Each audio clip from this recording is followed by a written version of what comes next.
Hello and welcome to another Arsecast Extra, as always, with James from Gunnerblog. James, is it Goodly morning? Can we do Goodly morning? We won our last game. I think we can. We can. We won our game, didn't we? Mm-hmm. And it was a Goodly morning and a great weekend all round, really. This is the best way I can summarise it, that I didn't have to dramatically rewrite all my pieces to have a negative hue just because we didn't win the title. Sure. You know what I mean? Sure. Like, everyone seemed very proud and very positive. So I think it is a Goodly morning today. Okay. And so how are you feeling like a couple of days on from Sunday? Because, you know, I think we talked about this. I know I wrote about it on the blog. You know, the sense of pride and the sense of, you know, togetherness that existed with this team, I think is a very real thing. And I'm not trying to undermine that in any way. I think what they've done has been absolutely brilliant. It wasn't quite enough to get us where we wanted to go to. You know, I think they've given 100%. Was it Tim who said in the live show on Saturday that, you know, even in the games that didn't quite go our way, you never got the sense that anybody wasn't trying their best at all times, all the way through this season, and to break the records that we've broken on a club level, amazing stuff. There's no getting away from that. But at the same time, I do feel kind of deflated and exhausted by everything. Yeah, I mean, when I eventually managed to get to the pub on Sunday evening, I said to you, I think I'm more sad than I expected to be. Which explained why I was crying so much, I guess, Andrew. That's all the it. Tears running down my cheeks. It was important to explain why. I wiped them tenderly away, just in You case did. anybody's in any doubt. I know exactly what you mean, and I think that part of it is just the kind of catharsis and finality of at the end of a season for me. I think that, you know, obviously we're not the players, right? We don't play every game. It's not that degree of kind of exhaustion, but we live every game and we live every moment of that season for months and months on end. We carry tension and fear and hope and expectancy. And I think when that final whistle blows, it's just a lot. It is just a lot. Like when I watched those players doing their, you know, receiving their applause from the crowd and saw the deflation and the exhaustion that was etched on their faces, you feel a bit of that. And because as a fan, you are involved, and however rational you might be, however logical you might be about it, you're always a bit bought in. You always believe, right? And that's the addiction of football, right? That you can never quite rid yourself of that. And in a few months' time, every fan of every club will believe that this, for some absurd reason, just maybe there's a chance it could be their year. And so I think that ending for another cycle, for another 12 months or whatever, is a lot. And I think as well, there's, you know, I think City winning 4 leagues in a row should be depressing to everybody. I think it should be depressing to everybody. I agree. We might sort of come back around to that. I think as well, it's the fact that it went all the way to the final day, all the way to the final game. You know, we've come close in seasons before, but it's usually done a few weeks out from the end, and you come to terms with it, you make your peace with it. And by the, you know, we've had it, hadn't we, the last couple of years where the final game of the season doesn't really mean anything in the grand scheme of things, but it's a great day out, an enjoyable day out, and it sort of allows you to use that game and the goodwill that comes with a big win, because we beat Everton a couple of years ago, I think 5-0 or 5-1, and it was the same against Wolves last year. Scored loads of goals, the sun is shining, and you sort of use that game as like a springboard into the summer, and you go into the summer full of this hope and optimism, and this is what we're going to do, and this is how we're going to do it. This time, that final game was for all the reasons we all understand, it was deflating. You have to let yourself believe. You can harden your heart as much as you want, but there's no point being a football fan if you don't allow yourself on the final day where you have a chance, however slim, of being champions. You have to let yourself believe. And when you believe, you open up the door for the pain and the hurt. And I think that's kind of where I am now, is that I haven't really come to terms with it in a way which allows me to look to the future yet, if that makes sense. Yeah.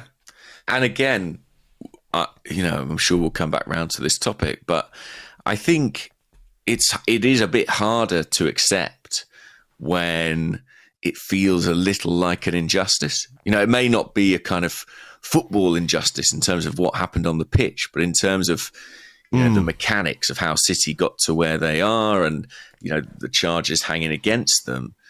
You do. I think every Arsenal fan, surely deep down, has that nagging feeling of like, well, in any other era, in any other time, in a just world, this team would be champions. They are all but champions. And I think that is quite a sort of galling feeling fundamentally. Yeah. But, to come back to the positives, we did do our job, and that's what we've done all season long. And I think it would have been a much more deflating day had we not. No, I think it was really important that we won that game against Everton, even if we left it late. I think from the perspective of what has happened this season and what we've produced during this run-in and this incredible number of games that we've won, 28 games, 2 more than the Invincibles won in their incredible season.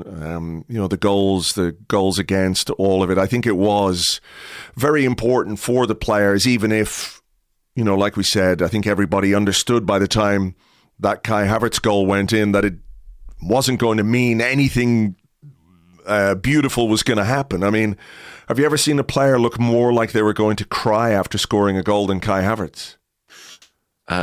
No, and to be honest, he had that look, all day, kind of. Yeah, I just watched the highlights this morning. That was actually really striking to me.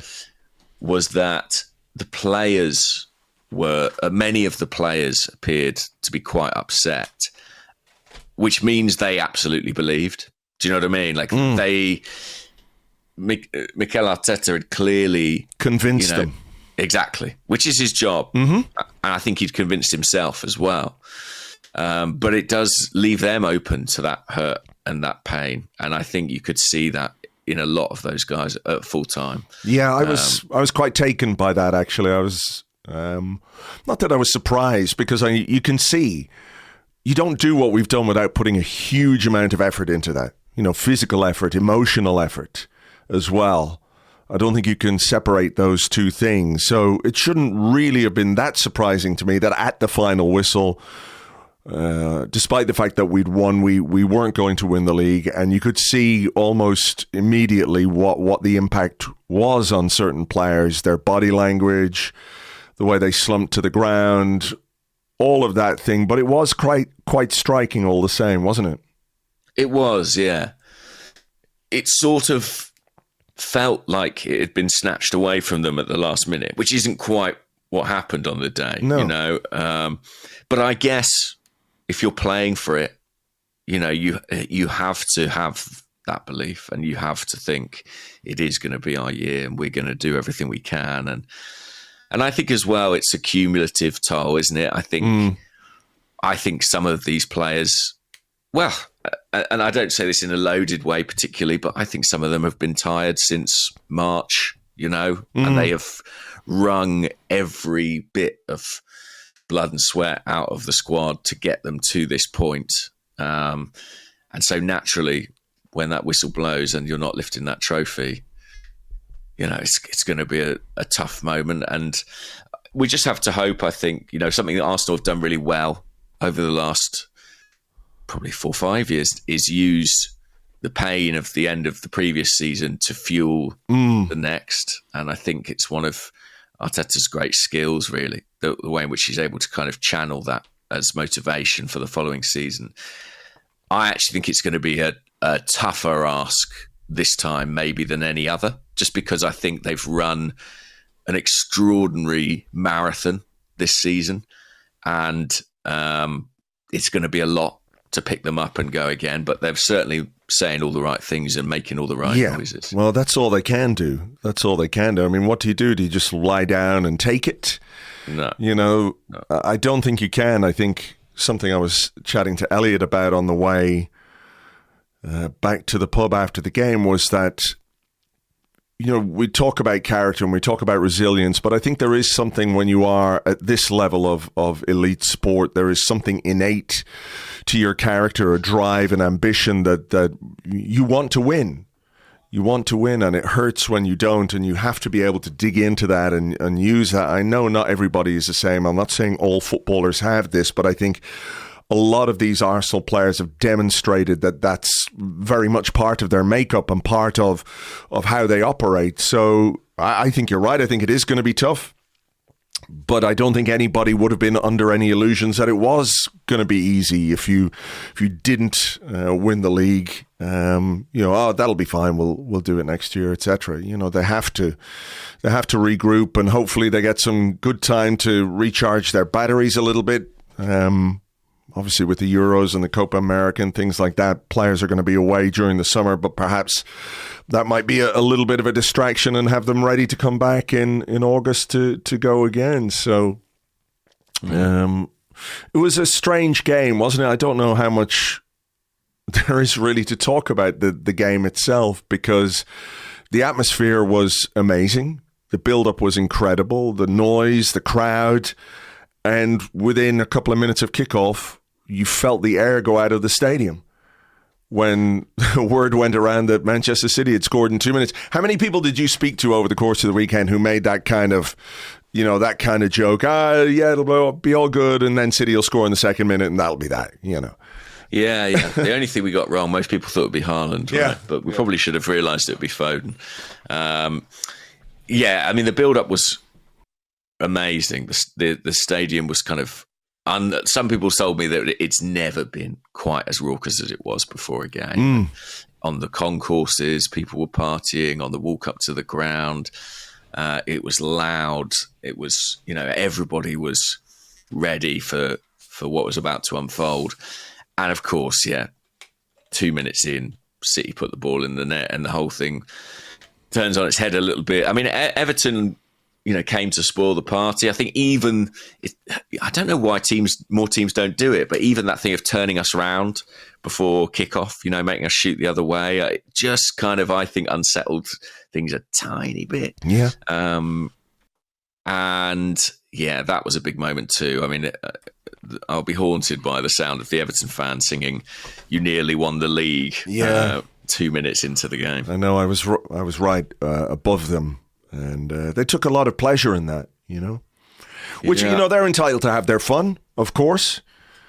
But, I really do hope that 777 buy them and turn them into a shit cryptocurrency that, is worth nothing in a year's time, or probably about 3 months' time, given the track record of that crowd. But no, you know what I mean. It was deflating, because at first I was like, what are they talking about? Are they just, having a laugh here? They're just sticking the knife in? And then it was like, oh, City have scored. And I think it did have an impact on the game as well. I don't know what you think, but certainly when that deflation spread around the stadium, it almost felt like it spread to the pitch as well. Yeah, I've actually not seen... Maybe one of the players was asked about this after the game, but I haven't seen any of them speak about how much they knew at various points.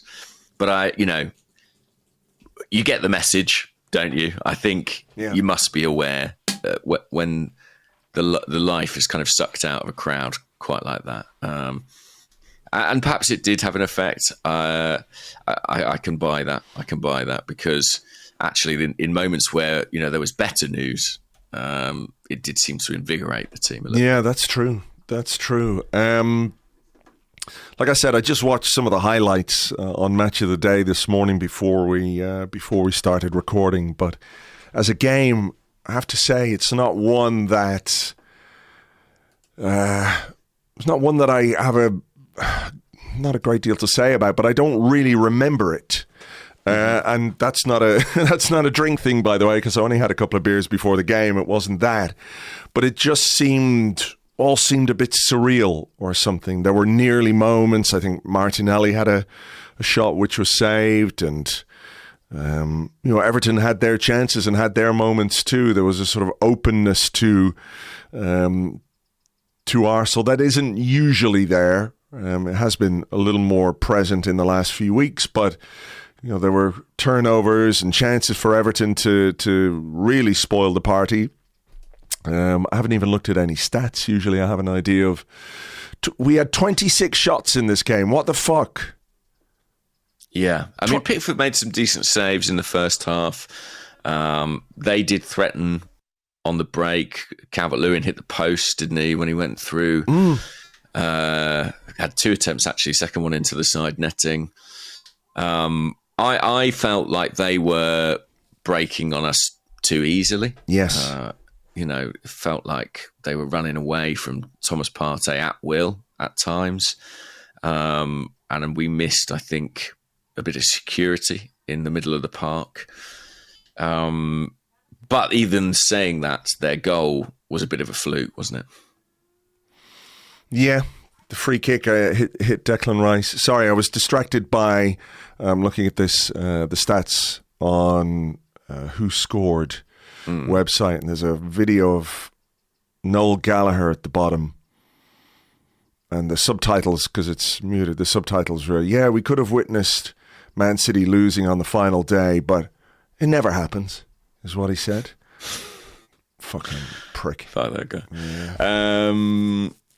Yeah. It was a free kick, Declan Rice flicks it in. I actually don't know if that went down as an own goal or not, but no, it didn't because really. I guess the shot was deemed to be on target. That was close to half time, and then we equalised pretty soon afterwards, which I think is important.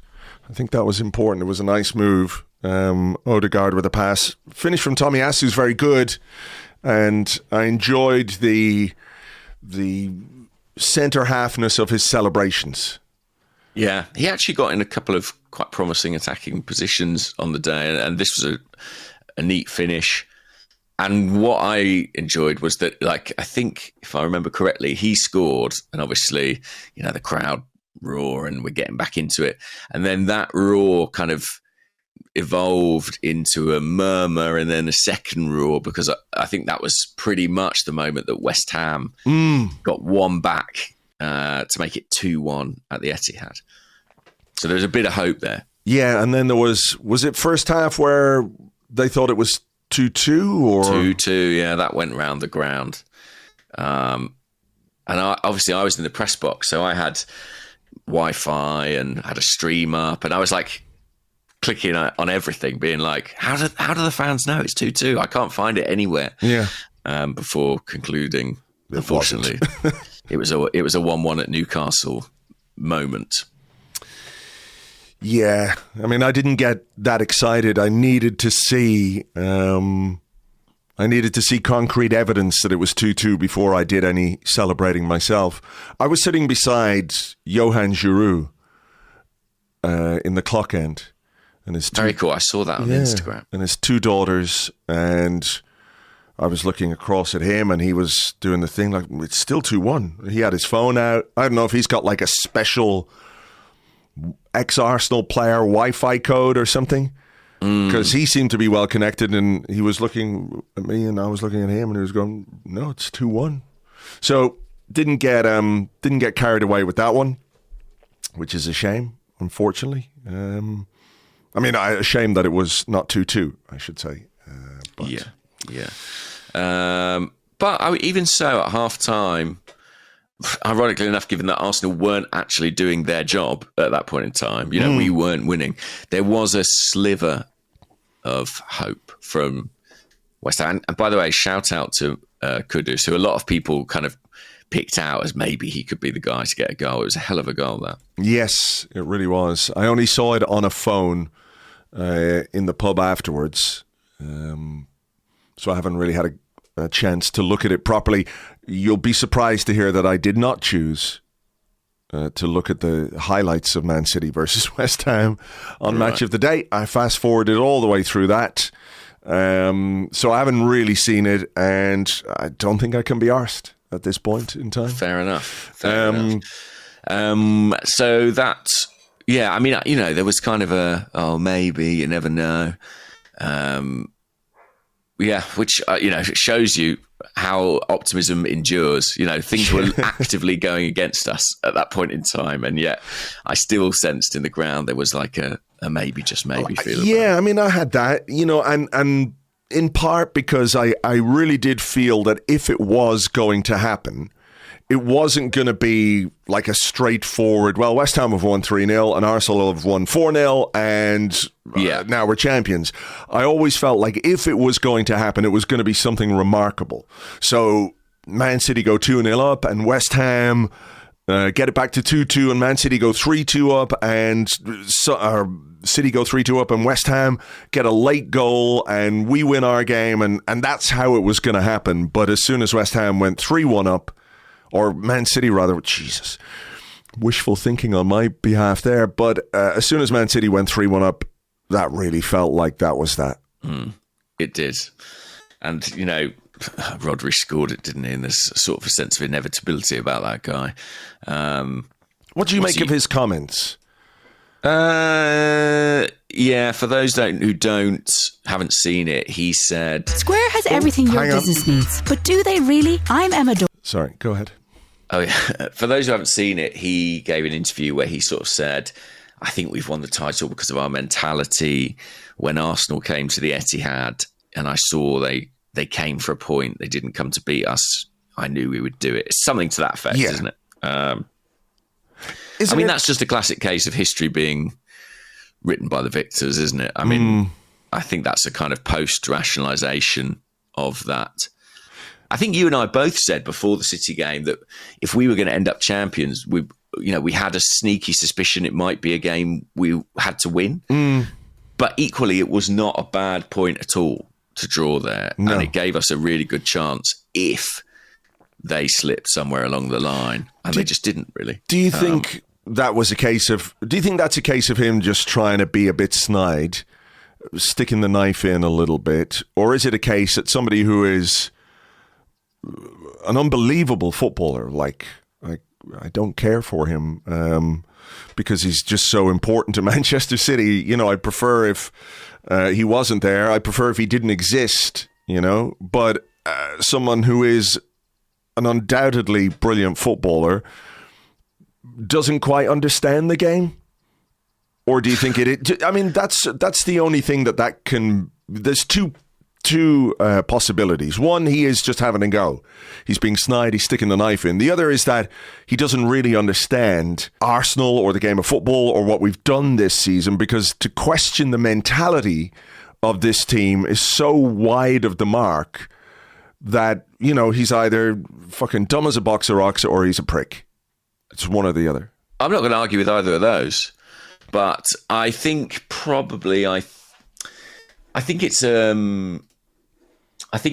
tells you about how some elite athletes think. I think it's a kind of sort of main character syndrome, you know, like I think it's, I think he's kind of like creating a narrative in which, you know, City are the heroes. And that's kind of what every sportsman probably does to an extent. And I imagine maybe as well, it's a narrative that has been concocted internally there. You know, maybe it's something Guardiola used as motivation or to give his side belief. I don't know. It does feel a bit like just putting the boot in. But, you know, when you lift the title, you probably come up with all these reasons that you're the best and the other team isn't the best. And it's because you've got this mental strength and they don't. Whereas the reality is, like, at some point, someone kicked a ball and it went in the net at one game and it didn't go in the net at the other. Do you know what I mean? Yeah. Like if I remember Gabriel Jesus, you know, having a shot at the Etihad or, you know, that went just wide or something. And it's like, well, if that goes in the top corner, so what? So then we did have good mentality? And City didn't have the mentality? It's nonsense. It's fiction.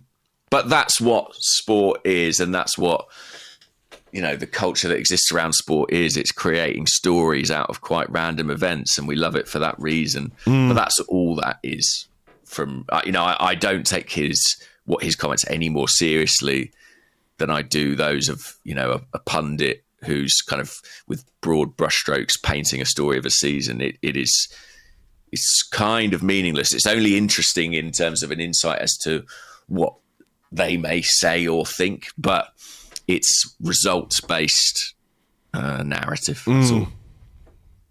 That's all. And you're right. You can't really question the mentality, the desire, the professionalism of this Arsenal team. And although we look at that game and say, well, we did a lot of defending, we did have our moments as well. So what if we'd scored a goal? Would that have been a mistake? Do you know what I mean? Yeah. Yeah, we had our moments and we could have nicked it if we'd been more clinical, and then, who knows? But I think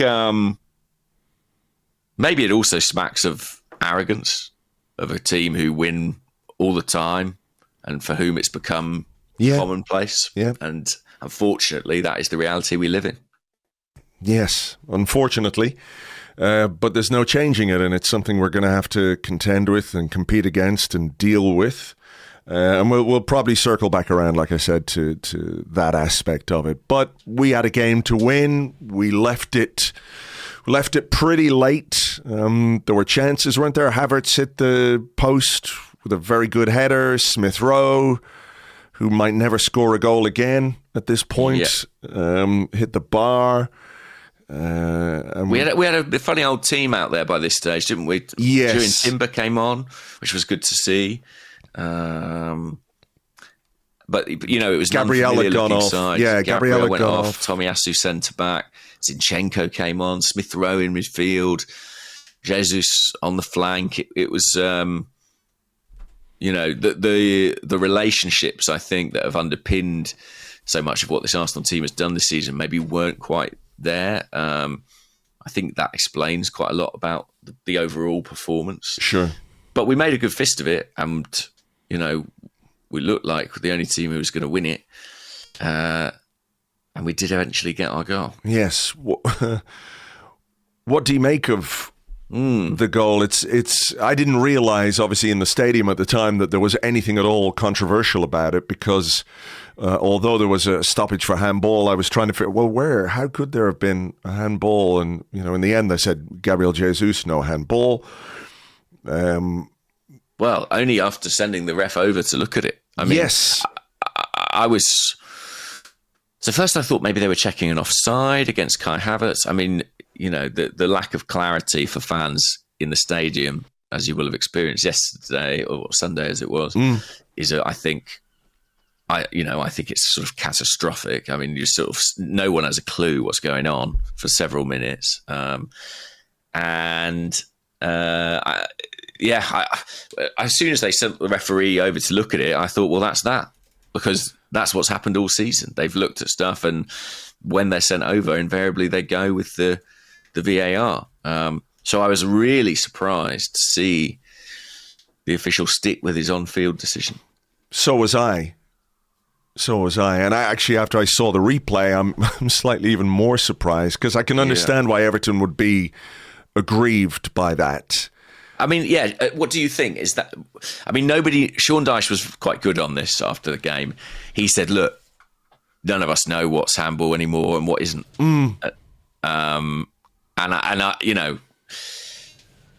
He was obviously frustrated, but he did sort of hold his hands up and say, "Well, look, it's such a grey area at this point in time that it's difficult." How would you feel if that goal had been scored against us? Not good. Not good. I mean, I would be angry. I think that, look, I don't think it's in the traditional sense of a handball, right? It's not like he's put his hand out and swiped the ball into his own path, but no. He's kept his arm by his side. But I think he's trying to get his arm out the way, almost. Yeah, almost, but he's kept it right by his side, but also used his arm to push the ball into his own path. Like, if it had been scored against us, like, I have to say, I genuinely don't quite understand why having been sent to the screen, he upheld his decision. I'd love to know the rationale of the referee in this. My cynical mind tells me that after some decisions this season by Michael Oliver in games involving Manchester City, not least the way Kovacic avoided a red card on 2 occasions in our game against them earlier this season, whether this was his way of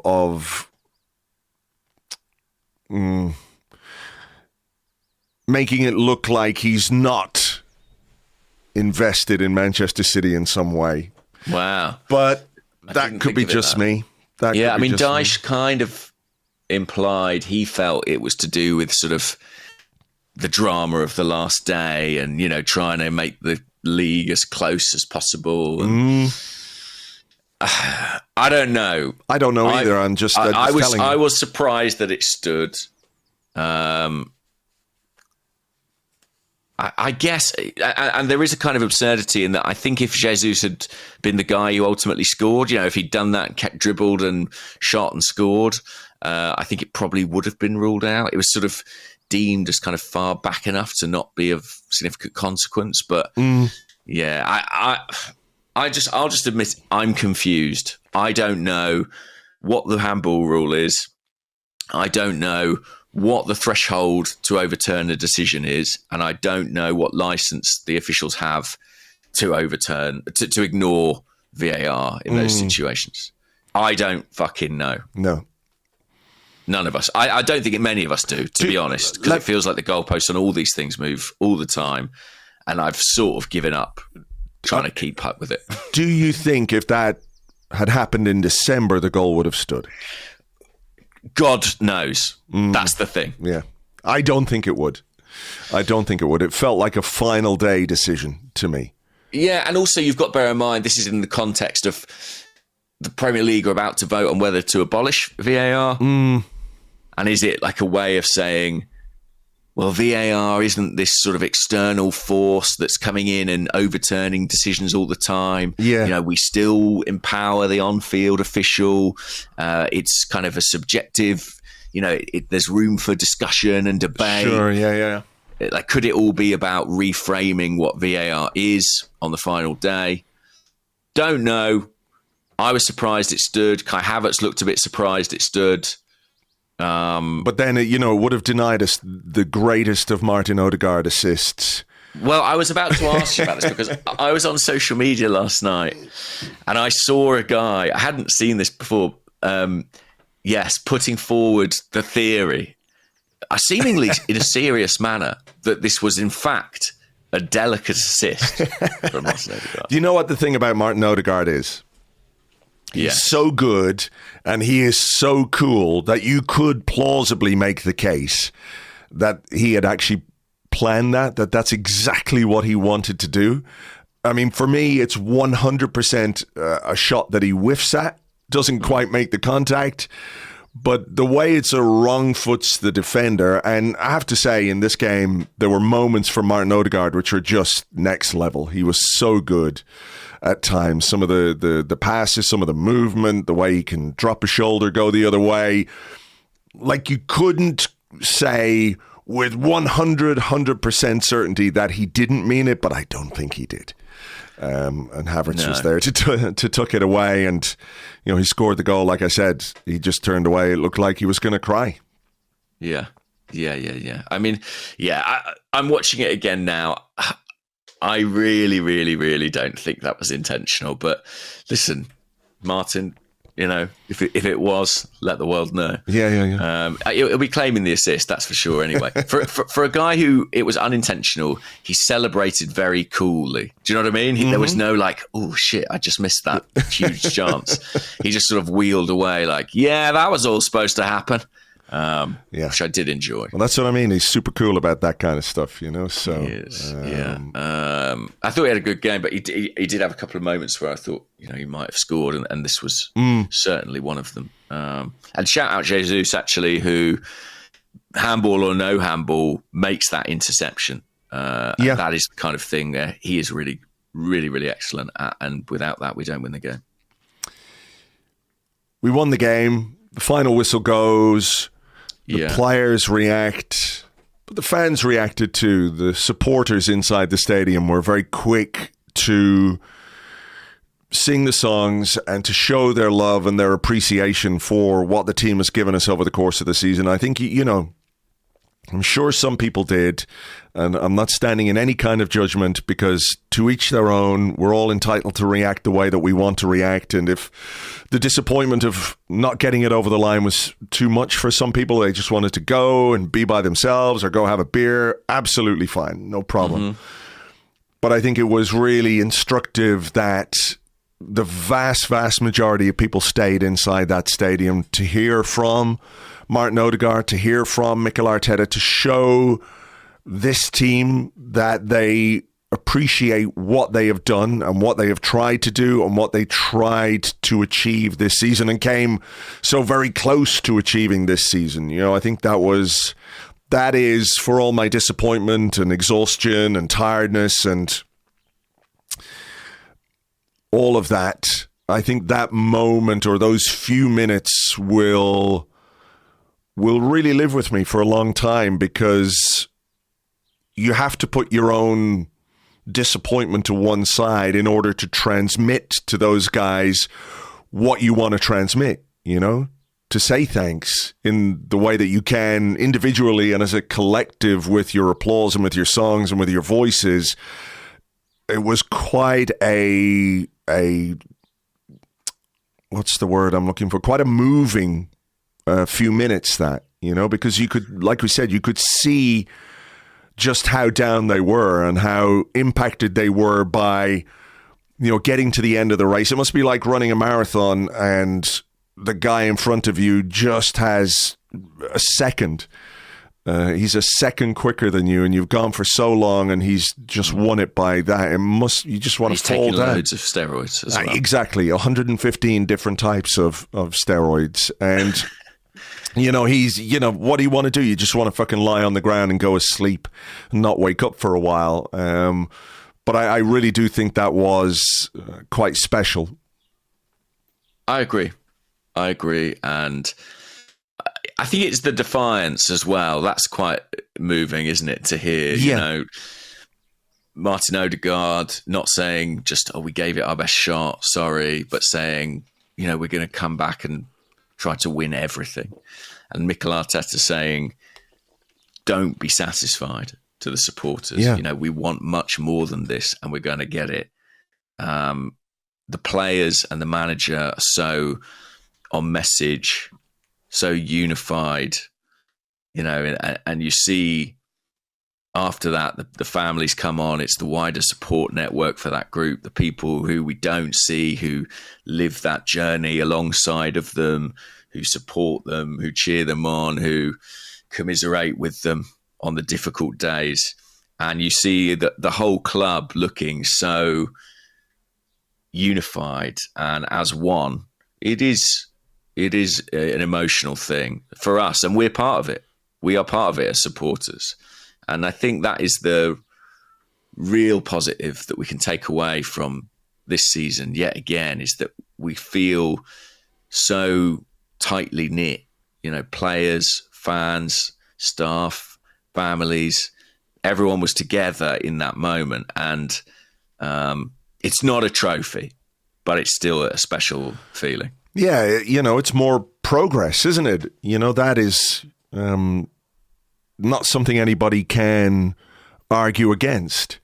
When you win the most games you've ever won in a 38-game league season, when you score more goals, I don't know if we scored more goals this season than any other. I know there are stats out there. I should have. I think we did. Yeah, Premier League, our good Premier League goals record. When you look at the run that we've been on since that trip to Dubai, it's unbelievable. They have pushed as hard as they can, really, and there are always moments you can look back on and always things that you can think about and say, if only, but is it 49 points from 54, something like that in 2024? It's absurd, really. It is. And then, you look at what Manchester City have done. and they haven't lost a game since December. I mean, it's ridiculous. It's genuinely ridiculous. They obviously went out against Madrid in the shootout or whatever, but they haven't lost a match within 90 or 120 minutes for months and months and months. I think it's like 40-something games or something, 30-something, 40-something. I don't know, some mad run they've been on. How do they do it, Andrew? How indeed, James. How indeed. I mean, look, shall we circle back round to what I'm calling the Fuck City section of the podcast? I think that's fine. Do you have any particular angle you want to go on this, or, you know? Well, I just think... I mean, the Lance Armstrong comparisons that have been doing the rounds, I think are very relevant. And maybe the wider point about this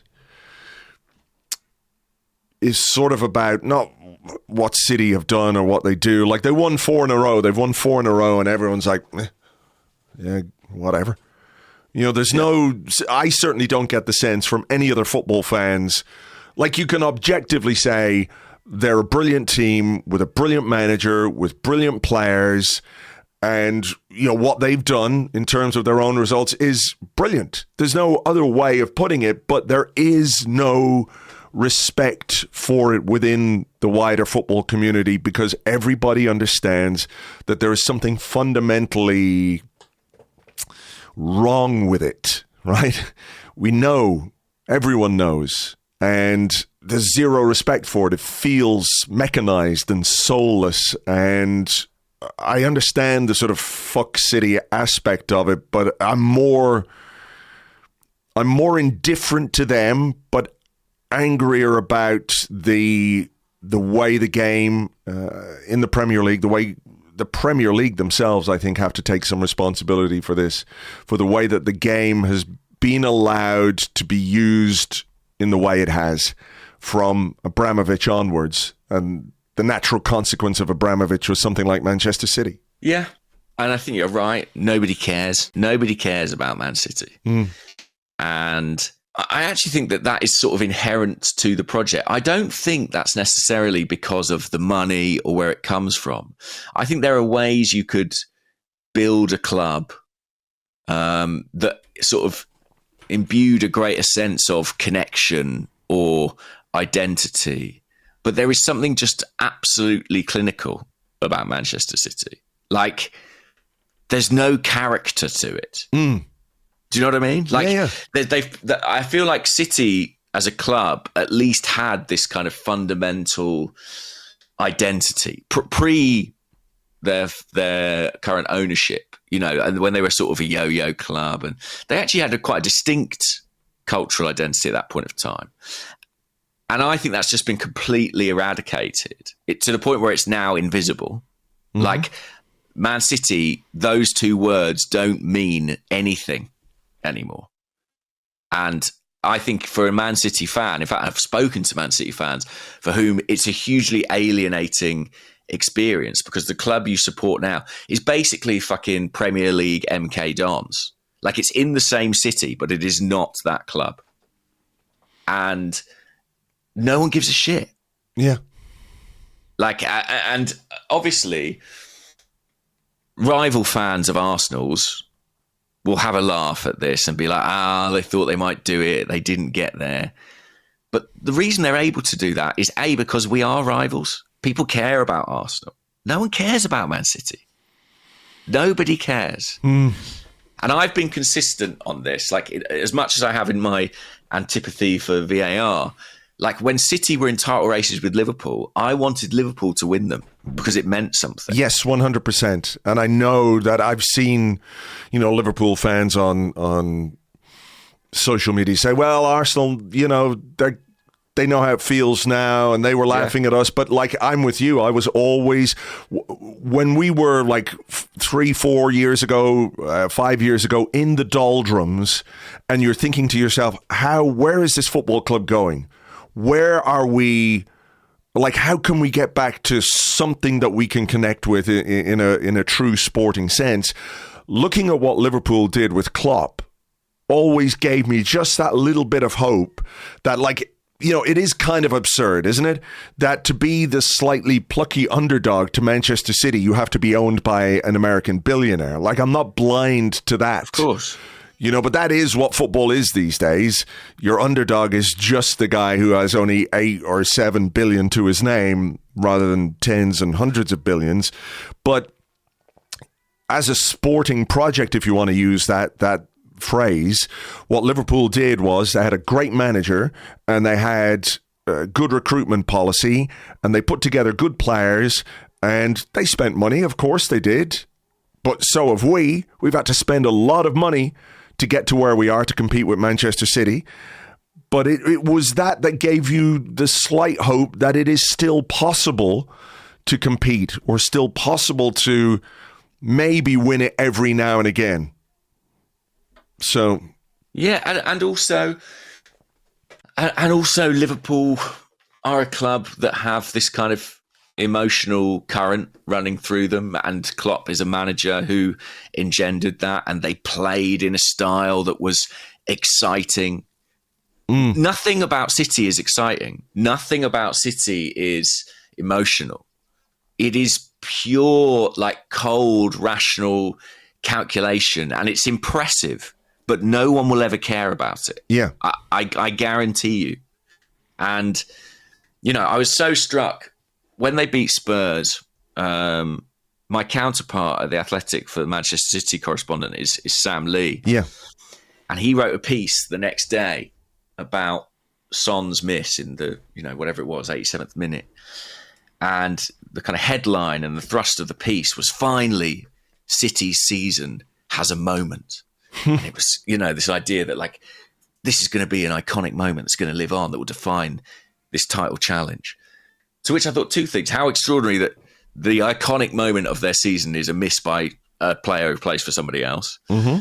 And how absurd that they have got to the 37th game of a title-winning season without having a moment worth remarking upon.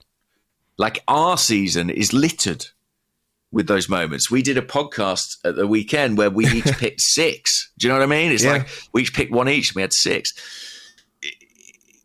There's nothing for them to do anymore. It doesn't mean anything. Like, that literally they celebrate, their fans celebrate with a Poznan by turning away from what's happening on the pitch and not watching. There's nothing to see here, Andrew. It's fucking boring. I agree 100%. It's boring. It's relentless.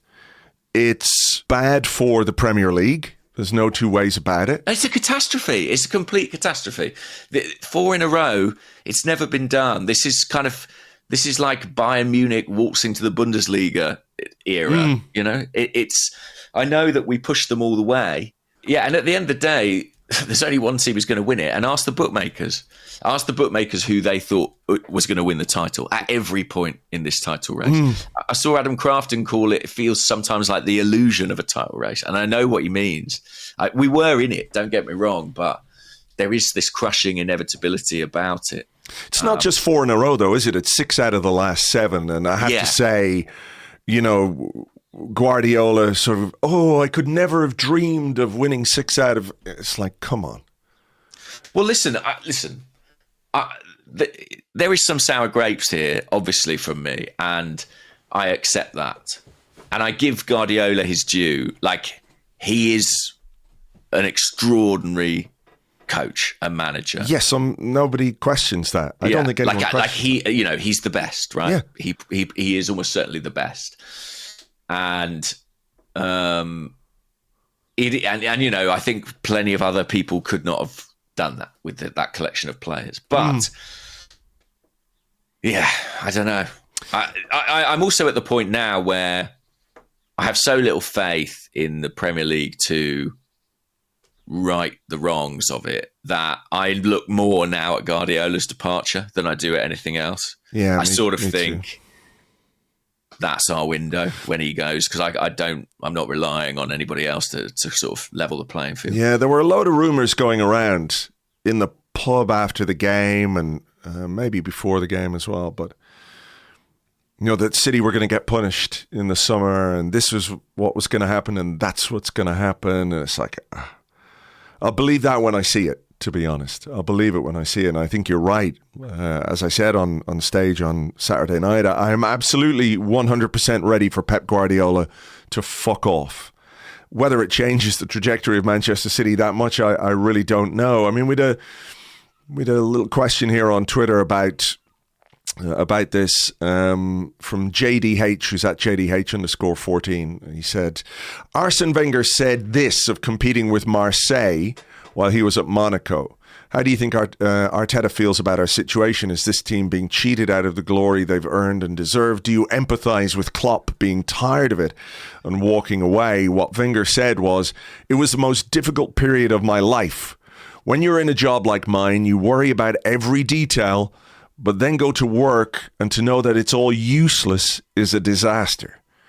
And this was, based on, for those that aren't aware, there were match-fixing allegations, and it was one of those situations, I think, that at the time everybody knew, but it wasn't proven until after the fact, and you have to compete with it during that period. It's kind of exhausting. I think it's really exhausting for us as fans. Do you know what the big difference is, of course, from Arsene Wenger, is that Arsene Wenger was never the assistant manager at Marseille. Well, yeah, I suppose. Mikel Arteta, I think, is much more accepting of Manchester City's position in the game than any of us are. And I think that's sort of necessary, actually. He never, ever makes excuses or alludes to their, potential impropriety. He only is full of praise for their play, their coaching, their organisation. And as he always says, this is the level. Yeah. This is the standard. So he accepts what Manchester City are. He knows intimately what they are, and he takes that challenge on. I mean, that you could say is just complete pragmatism. Maybe. Because he's been there, he's seen it, he knows what it is, he knows what you have to do to try and compete with it. Maybe he has no faith in the Premier League doing anything about it. Maybe, he's aware that for these charges to be proven, there requires a measure of compliance from Manchester City, which the Premier League are never going to get. I don't know. But maybe my sense is he's not encumbered by the kind of philosophical, idealism that Arsene was at times. And I think actually that's exactly what we need, because that is the playing field. That is the world we're competing in. We need a manager who thinks like, well, if we can't beat them, join them. If we have to go and buy a player for 100 million, then that's what we have to do. Yeah. I think this competing with City right now would be difficult for Arsene because of who he is. But I think Mikel's a different breed, and he's a winner at all costs, at any costs. And I think that's the manager that we need right now. Yeah, no, I don't disagree with you. I just think, that outlook of his is underpinned by an almost complete understanding of the situation from all sides. Yeah. From the Arsenal side, obviously, but from the side of, internally at Manchester City, externally in the Premier League, what powers they have or how toothless they might be. You might want to put it in that way. So I do think that his outlook is just based on that complete understanding of what it is, what's likely to happen or not happen, and what you have to do if you want to compete with that. Because your only other option is to just say, well, fuck it, someone else can do it, I'll go somewhere else.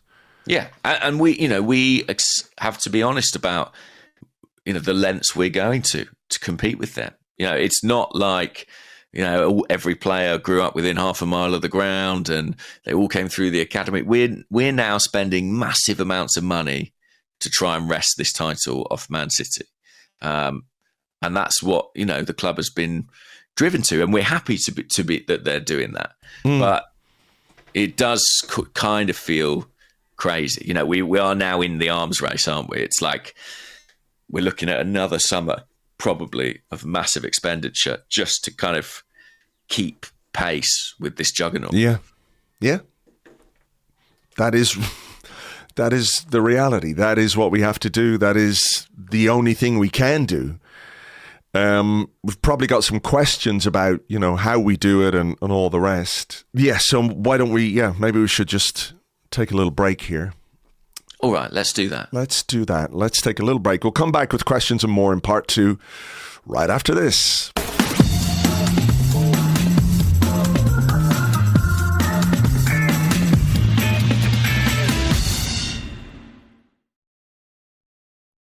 Welcome back to the Arsecast Extra. This is part 2 of the show where we answer questions that you sent to us on Twitter, at Gunnerblog and at Arseblog, also on the Arseblog Discord chat server, which you get access to if you are an Arseblog member on Patreon. James, you talked about this weekend being emotional, and there were a few things that made me emotional over the weekend for various reasons. I wrote about it a bit on the blog today. If people want to go and read that, there was one very specific thing that I mentioned in that blog. But another thing that made me emotional was sitting in the airport, sitting in Heathrow on Monday morning, had my laptop out, was just sort of looking around social media, looking at stuff, and I got the Ian Wright Match of the Day video, and I was sitting there very emotional at that. So I just want to take a moment to say, I don't know, do you say congratulations to Ian Wright on leaving Match of the Day, or do you say thank you for all the great stuff that he's given us down the years on Match of the Day? It would have been an emotional day for him, for Arsenal not winning the league, but also doing his very final Match of the Day. So we should give a big shout out to Ian Wright for all the enjoyment and pleasure that he's given us down the years. And I think Amy talk about how he had changed punditry in ways that we haven't quite come to terms with yet, or quite understood yet. So I just wanted to go there for a moment. What did you think? Yeah, I think I said that actually, Andrew. I think I there you go. Something similar, but great minds. I'm sorry. I guess. No, I'm sorry. I'm confused and befuddled by everything that's happened in the last couple of days. So my apologies for not remembering. I think you're right. It was I remember her saying something about the emotion that he showed because he said, "Oh, love you, man," or something. Yes, that's what it was. You would never have seen that on TV. Alan Hansen turning to Mark Lawrenson to say, "I love you, man." I do think he has changed punditry dramatically and in ways that aren't fully appreciated. I think he's been an incredible ambassador for us as Arsenal fans, and I'm sure we'll still see lots more of him. But it's been a brilliant run on Match of the Day, and I think it is very emotional because I think everyone who knows his story knows what that programme means to him.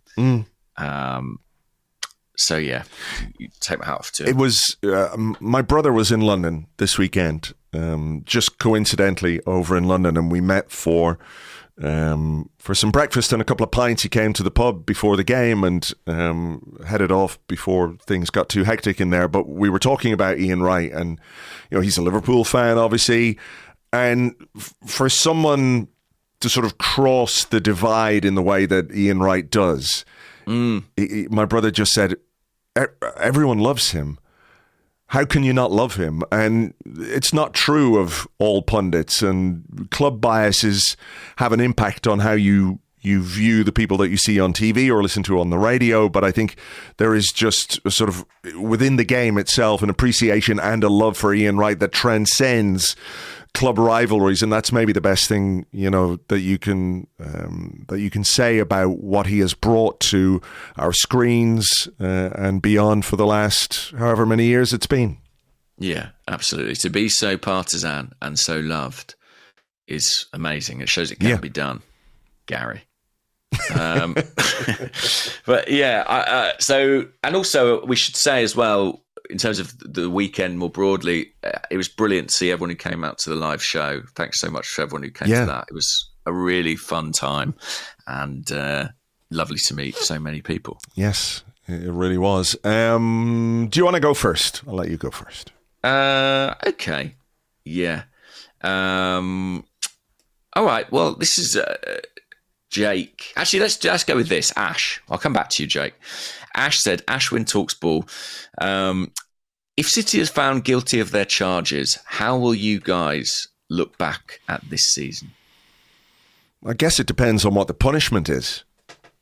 Like, what will it be if they are found guilty? I'm not sure. Like, I've got little faith that anything will really happen. They'll have the Pep Guardiola of lawyers. Yeah, but not just one. Dozens of them, a whole team of them. So I don't know that it will change how I feel about this season. If they're punished and like we're awarded the title, will I feel like we didn't deserve it?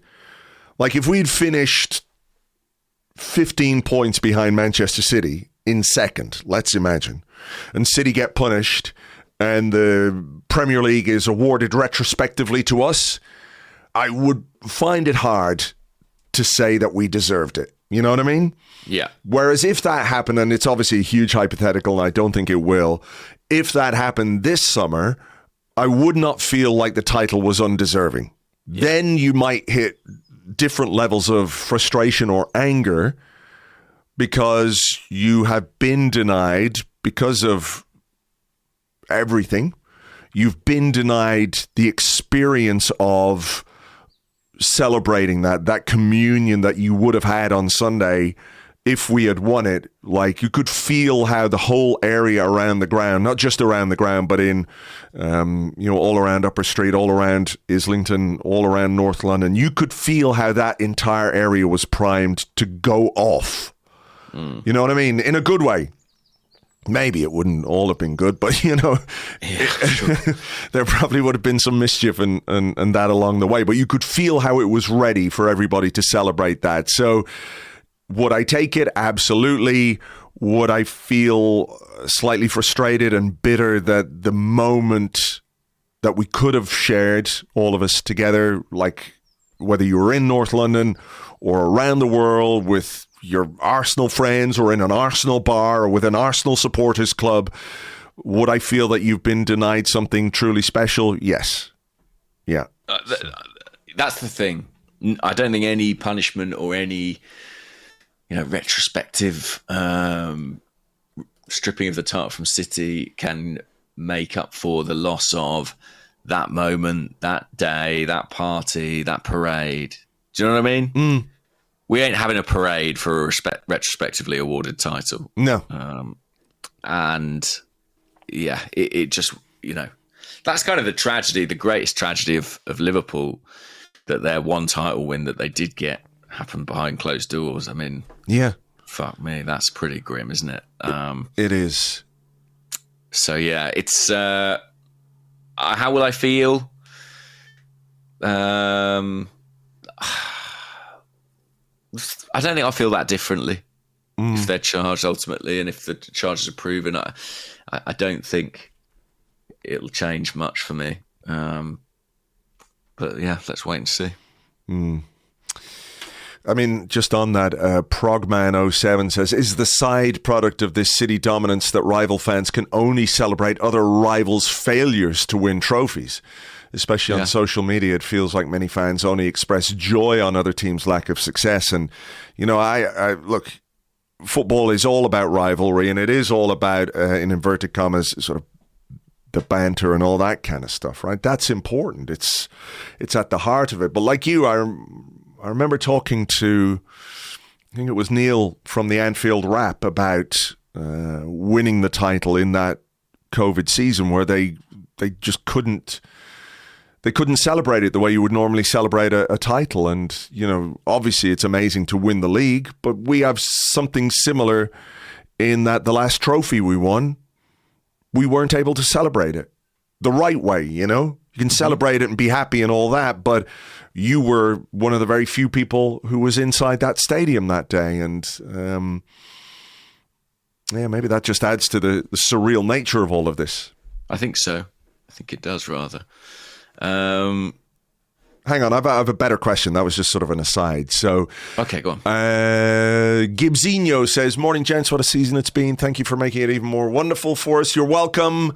My question is, what did you make of Arteta throwing on Smith Rowe before Gabriel Jesus? An indication of contrasting destiny for both those players next year." And Marty, also on the Discord, said, "What do you make of the decision to give Smith Rowe minutes in the final game when we were chasing the win instead of Vieira, for instance?" Is there something in that? Yeah, it was quite striking, wasn't it? Just because, he's been used relatively infrequently this season, and yet when we were really up against it, there he was, one of the first off the bench. I think it's probably not a great sign for Fabio Vieira, to be honest with you. Right. That would be... I'd probably say that more than I would say it's great news for Emile Smith Rowe. I was also, I know Jesus got on in the end and made a big contribution in the end, but I was also looking at it thinking, I was a little bit surprised it took him as long to get off the bench as he did. Yeah, same. Maybe they have real fears about his body, and maybe they thought, he could do 20 minutes but not 30. I don't know. What did you make of those subs? Yeah, do you think that tells us anything? I mean, it might do. I was a little bit surprised to see Smith Rowe. Maybe not surprised, because I was thinking about, well, who can you put on here to get a goal? And he would have been, one of my first choices, obviously, to change something in midfield. But yeah, no Vieira. I think it's, as you said, more bad news for Fabio Vieira than it is good news for Smith Rowe. But I also think it might just tell us something about next season. Yeah, there's only so much we can do in terms of letting players go. Mm-hmm. But what happens isn't all completely driven by what the club want to do. There's also what the player wants to do. I'd be very surprised if next season Emile Smith Rowe got significantly more minutes than he has this season, which then begs the question about what does he want to do this summer? Does he want to stay and be a bit part player at Arsenal, or does he want to go and play football on a regular basis? So it might be seen as opening the door for him, but if we buy a midfielder or bring in somebody else next season, he could easily be as much on the bench next year as he was this year. So, yeah. I do think it was sort of interesting insight about Arteta's evaluation of him, though. In a situation where he needed a goal, he did go to Smith Rowe, and maybe that's partly why last summer he sort of dug his heels in and the club said, "You're not going anywhere." I would be like you. I think that he will want to go somewhere this summer. I think he should. I think he needs to play more. And, I don't take any pleasure from saying that, but I think we are at that point. Yeah. What about this one? I do think this is kind of an interesting question. French for Vavavoom on the Discord said, would we have won the league if we'd still had Granit Xhaka this season? I don't know. I don't think so. Because let's make it really simplistic. If you still have Granit Xhaka, do you have Kai Havertz? I don't, let's say that, right? You don't have Kai Havertz if you still have Granit Xhaka. And I think Havertz's contribution has been really, really impressive in the second half of the season. And, we don't need to go over how it took him time to settle in and all the rest. But I think I'm just going to quickly look at the numbers, unless you have them right in front of you. But just in terms, 14 goals, 7 assists for Havertz. Right. 13 goals in the Premier League. With the best will in the world. And as much as I grew to appreciate Granit Xhaka, he ain't scoring you 13 goals. And I think someone would have to do the breakdown, but I think some of those goals were goals that won us points. So without those goals, I don't think we'd have as many points, and we wouldn't have been in a title race all the way to the final day. So. I think that is the way I look at it as well, that probably moving Xhaka on was quite important in terms of allocation of salary. I don't know if we would have been able to get, say, Rice and Havertz in had we not sold Xhaka. That said, he had an absolutely outstanding season. I mean, genuinely, if Leverkusen go on and win the Cup and Europa League, it's one of the great campaigns ever. Oh, yeah. Like without losing a game. I mean... in any competition. That would be a pretty unique achievement, and I'm delighted for him. There certainly were times this season where we could have used him, but I think we evolved in a way that made us better, actually. Yeah. I mean, maybe the question is more open if you say, if you had Granit Xhaka and Kai Havertz, could Arsenal have won the league? Maybe. I think that's probably more likely. Yeah, maybe. But I think as much as people point at Villa or maybe mention the Etihad, I think really the league was lost. I don't even really like using that language, but probably in the first half of the season when things hadn't quite clicked. Probably the points dropped there, and having the stability and the consistency of Xhaka throughout that period might have helped us, I think. Yeah. Okay. What about this one from Jay on Twitter, who's at Jan Hoppy or Jan Hoppy?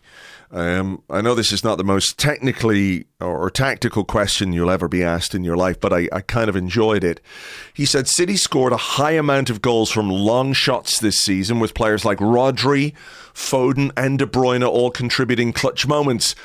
Is that the next step in our evolution? Do we have a player who will just twat one in when we really need it?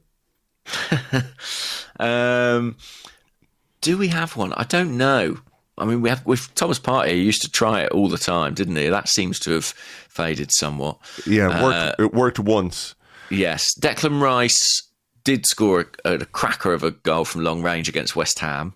It was the 6th in a 6-0 win, though. So. Absolutely, yeah, exactly. The same probably applies to Eddie Nketiah, scored one, didn't he, at Sheffield United from outside the box. Do we need a player who can do that? Do you know what? I think of course, that'd be great. I sort of slightly push back on the idea that City players are sort of smashing them in from all sorts of angles. I think they're all scoring like goals from the edge of the box. Like that Rodri goal he scored against West Ham. Didn't see it. You won't have seen it. But it's a kind of carbon coffee.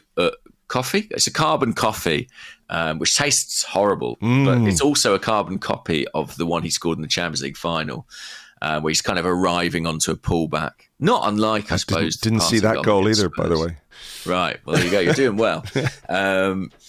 Foden, he seems to have unlocked this trick of kind of cutting inside and banging one into the far corner from the edge of the box. Arjen Robben. Oasis-loving Arjen Robben, little cunt. Yeah. But, Bukayo Saka did that against Nottingham Forest on the opening day, and he's got that in his wheelhouse as well. I don't look at our team, actually, and think what we need is a guy to smash one in from 25, 30 yards. That isn't what I think. I think that if we really, really, really want to beat City and want to beat up the rest of the Premier League and win it, oh, God. I'm sure we've probably got questions about that, haven't we? About what do we need to do? Yeah, maybe, but there's a long summer ahead. Maybe we should just let the dust settle a little bit before we do those questions. Yeah, maybe. We need something to talk about. I mean, it's not something that's on the stats setups, is it?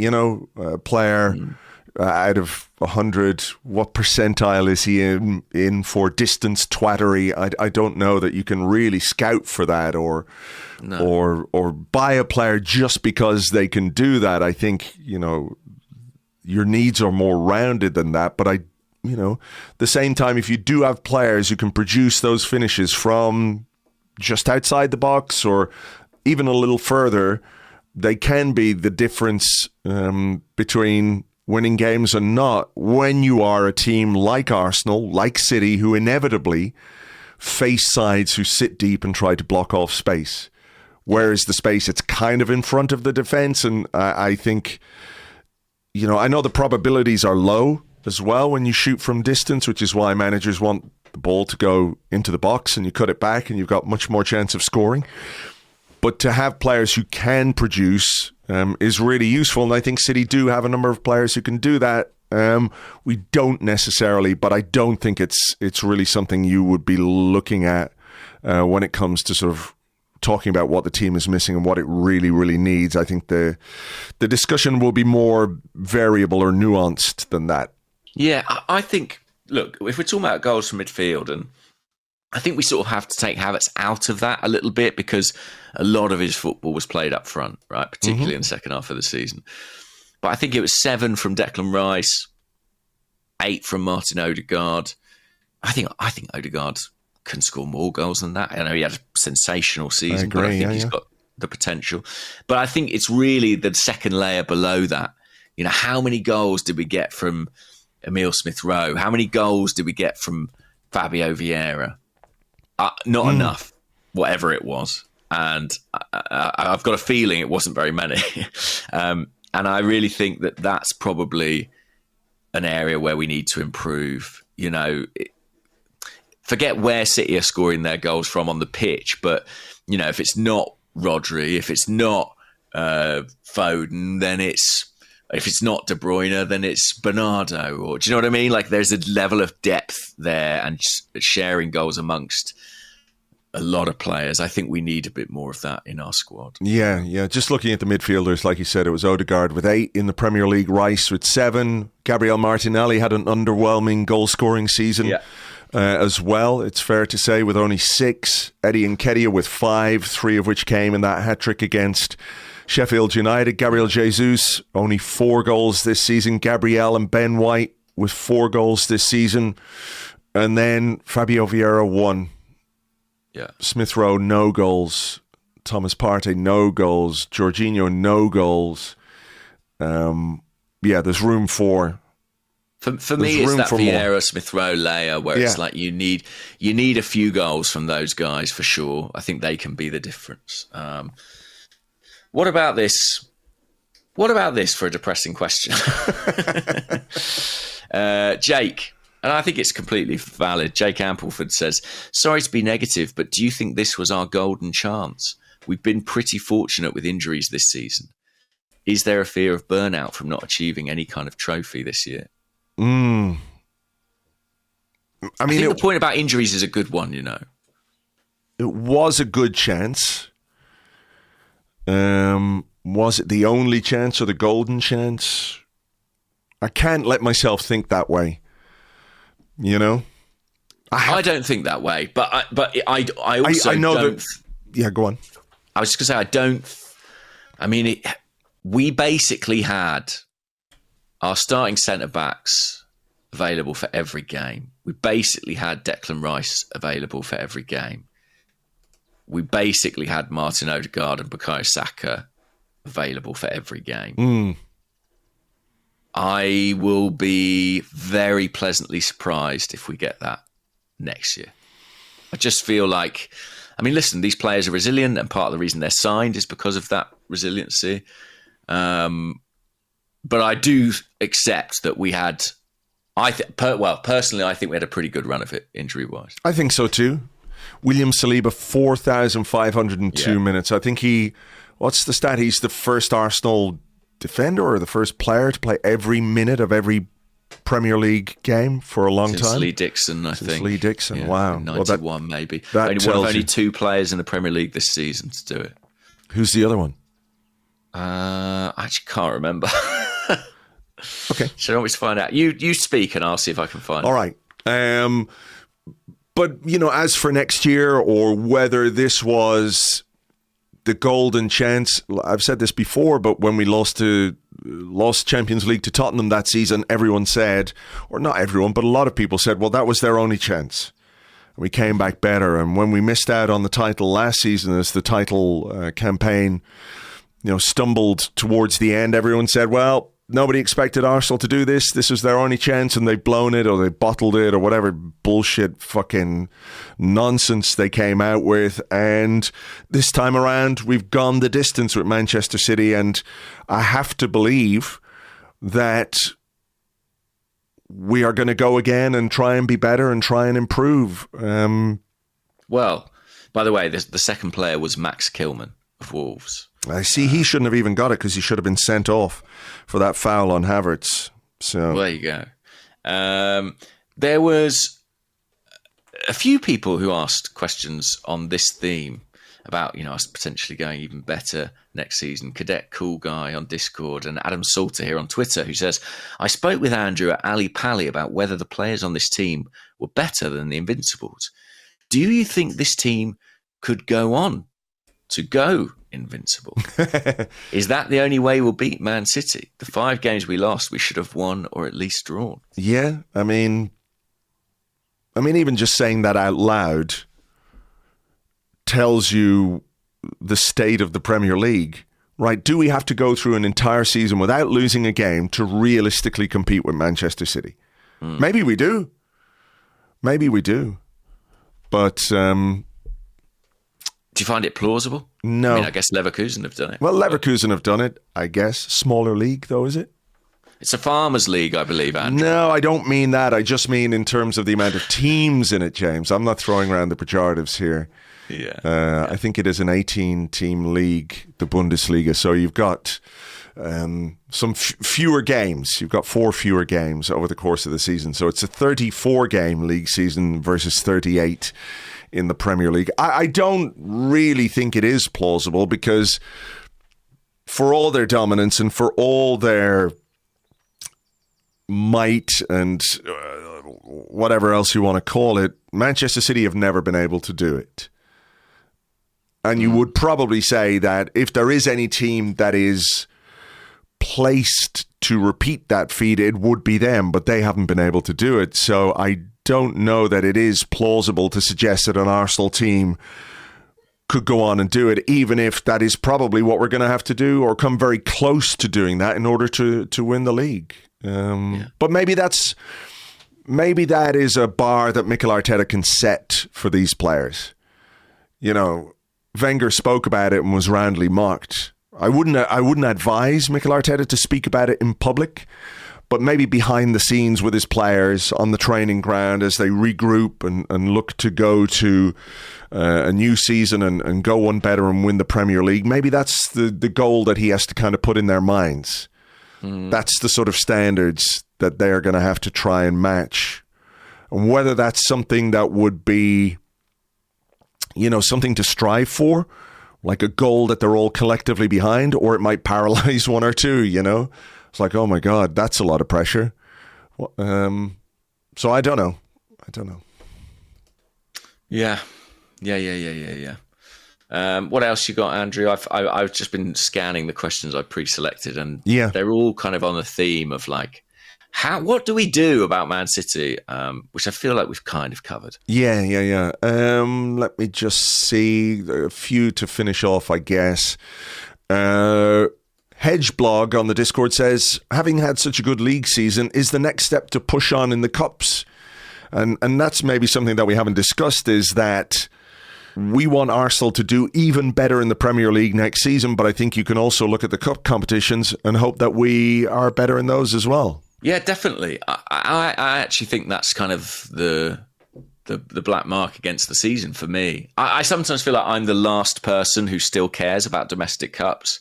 But I do think they're really important. I think silverware is essential. When you have a good period like this, nobody wants to be, and I'm not suggesting we are, Pochettino Spurs, a side that challenges and is good and is in the running but doesn't come away with any medals. And, Jurgen Klopp is going to be remembered as a legend at Liverpool, and he only won 1 Premier League, as we keep saying. But what did he do along the way? He picked up every other prize, League Cup, FA Cup, won a Champions League, got to Europa League final. And I think we need to become one of those clubs who, almost irrespective of what Man City do in the Premier League, we ensure that we are arriving in the final stages of competitions years after year and winning things. Like a lot of these players at Arsenal have never won anything in their career. Yeah. We forget that because they're so good, but they don't have any medals to show for it. Even Bukayo Saka, I think he was an unused substitute in 2020 when we won that FA Cup. That's true, yeah. And it's starting to feel like a while ago now. And it was a very different team. So I think it's really important.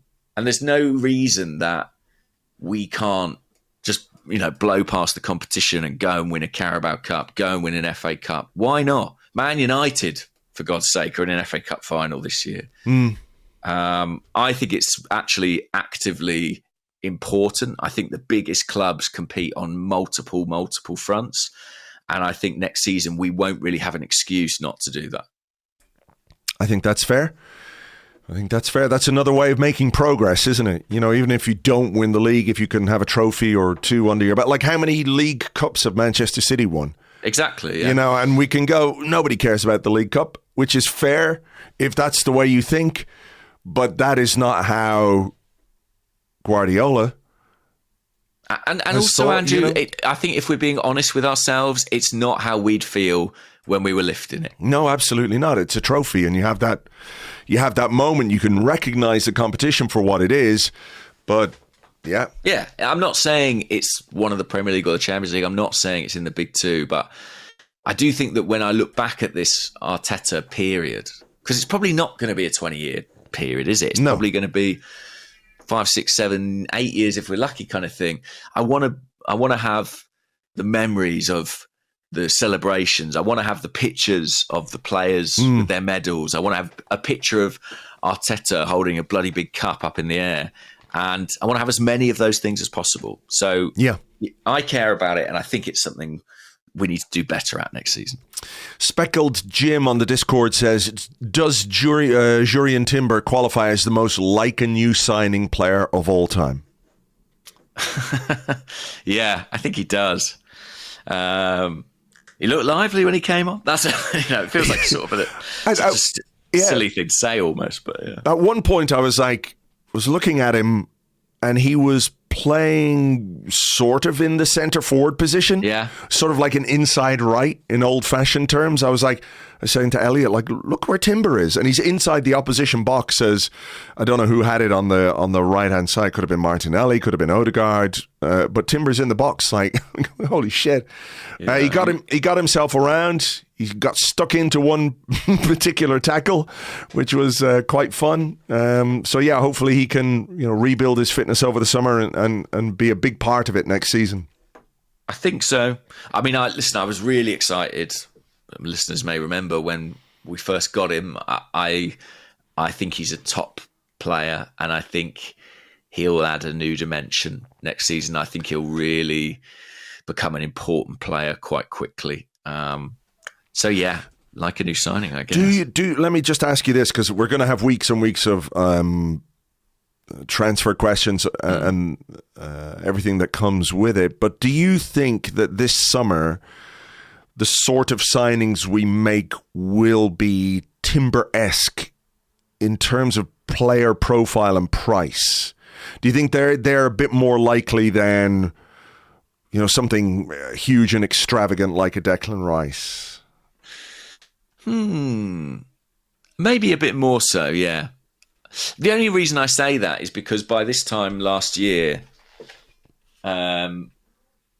we all kind of knew that Arsenal were going to try and spend £100 million on Declan Rice. And I sort of think when something is so big, maybe it's more likely that reporters will know about it. And I mean, the one that's in that sort of bracket is potentially Bruno Guimaraes, as a player that Arsenal like, who would cost a lot of money. But I'm expecting a few players for sort of the second layer of the squad, which would be lower down. I don't know, though. I think Arsenal have surprised me with their ambition in several windows now, and maybe they will do so again. Yeah. Yeah, it'll all play out over time, won't it?